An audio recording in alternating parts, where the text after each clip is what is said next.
Selamat datang di Deep Dive kita. Anda udah kumpulin nih sumber-sumber menarik soal kesenian kuda lumping. Nah, fokus kita kali ini agak spesifik ya. Kita mau bedah keunikan versi Pandeglang, Banten. Katanya sih cukup beda dari yang mungkin Anda lebih kenal di Jawa Tengah atau Jawa Timur. Yuk, langsung aja kita selami perbedaannya. Misi kita di sini jelas. Pengen paham gimana sih satu tradisi itu bisa berkembang jadi khas banget di tiap daerah. Apa aja nih elemen kunci yang bikin kuda lumping Pandeglang ini istimewa? Kita mulai dari yang paling kelihatan aja deh, bentuk kudanya. Iya, betul sekali. Dan bentuk kuda itu baru, pintu masuknya aja kan? Dari situ nanti kita lihat gimana properti lainnya, gaya pemainnya, peran si pawang, sampai musiknya itu loh. Semuanya ngerangkai jadi satu pertunjukan yang, identitasnya spesifik banget. Cerminan adaptasi budaya lokal yang kaya gitu. Oke deh, kita bedah kudanya dulu ya. Ini yang paling mencolok nih. Di Pandeglang, bentuknya 3 dimensi. 3D gitu. Bukan anyaman bambu pipih kayak di Jawa. Rangkanya sih bambu, tapi dibungkusnya pakai ijuk-ijuk itu loh. Serat pohon aren atau kadang kain batik.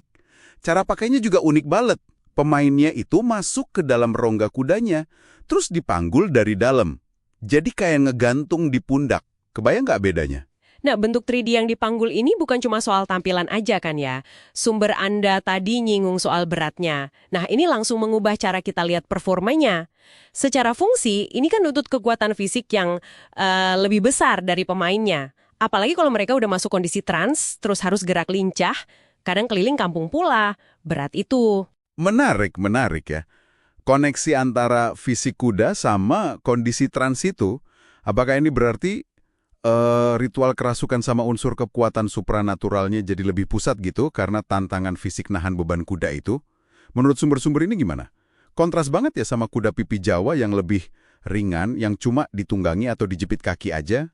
Bisa jadi begitu. Sumber Anda tadi nunjukin ada hubungan erat antara beban fisik itu, kondisi trans, dan bahkan nyambungnya sama pencaksilat. Di Pandeglang, itu pertunjukan kuda lumping sering satu paket sama silat loh. Peran pawang, pemimpin ritualnya, itu juga sentral banget. Dia pakai mantra buat bantu pemainnya masuk kondisi trans. Dan kadang jurus silat malah dipakai buat ngendaliin pemain yang lagi kerasukan. Jadi ya perpaduan fisik spiritual yang unik gitu. Wah, beda ya. Kalau di Jawa Tengah gitu kan, atraksi nadi atau kesurupannya sering lebih ke arah nunjukin kekebalan. Kayak makan beling atau bara api gitu kan. Tepat. Meskipun perlu diingat juga ya, sumber Anda nyebut kalau Jatilan di Jawa Timur, yang bagian dari Reok Ponorogo itu, umumnya nggak se-ekstrim itu soal transnya. Jadi ya, variasinya luas banget antar daerah. Pandeglang ini kelihatan nonjol karena kaitan erat antara kuda tidinya itu, trans, sama silatnya. Oke, selain aksi sama visualnya nih, gimana soal suaranya? Kalau kita dengerin kuda lumping Pandeglang, katanya ada ciri khas yang langsung ketahuan ya? Betul. Telinga kita tuh bakal langsung nangkep suara seruling. Lengkingannya itu loh khas dan panjang. Terus alat tiup tarompet juga dominan banget. Nuansa musiknya kerasa kental Sunda Banten gitu. Sumber Anda bahkan nyebutin ada lagu-lagu wajib lokal kayak Tonggeret sama Ewe-ewaan. Pasti punya makna sendiri tuh buat masyarakat sana. Wah, kontras banget berarti ya, sama Jawa Tengah dan Timur yang identik sama bunyi gamelan. Ada gong, kendang, saron, macam-macam lah. Meskipun kadang ada adaptasi modern, tapi akar gamelannya kuat banget. Jadi, ya, beda instrumen ini bikin atmosfernya benar-benar beda. Jelas sekali bedanya. Suara seruling sama trompet itu udah kayak, tanda tangan kuda lumping Pandeglang deh. Nah, ada satu lagi nih aspek menarik dari Pandeglang yang disebut sumber Anda, fungsi sosialnya.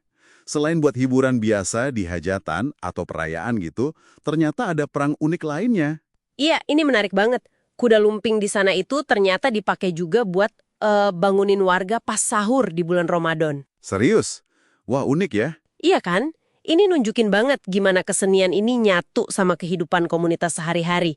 Bahkan bisa jadi sarana buat mempererat persaudaraan, kerukunan warga gitu. Oke, jadi kalau kita rangkum nih dari deep dive kita kali ini, kuda lumping itu emang nggak seragam ya. Versi Pandeglang ini punya sidik jari yang jelas banget, kuda 3D dari ijuk yang dipanggul, terus hubungan eratnya sama trans dan pencaksilat, plus dominasi suara seruling dan trompet yang nuansanya Sunda Banten. Ini hasil adaptasi dan akulturasi yang luar biasa sih. Fungsi sosial baru, kayak buat bangunin sahur tadi itu. Keren banget sih nunjukin vitalitas budaya yang terus beradaptasi di tengah zaman sekarang.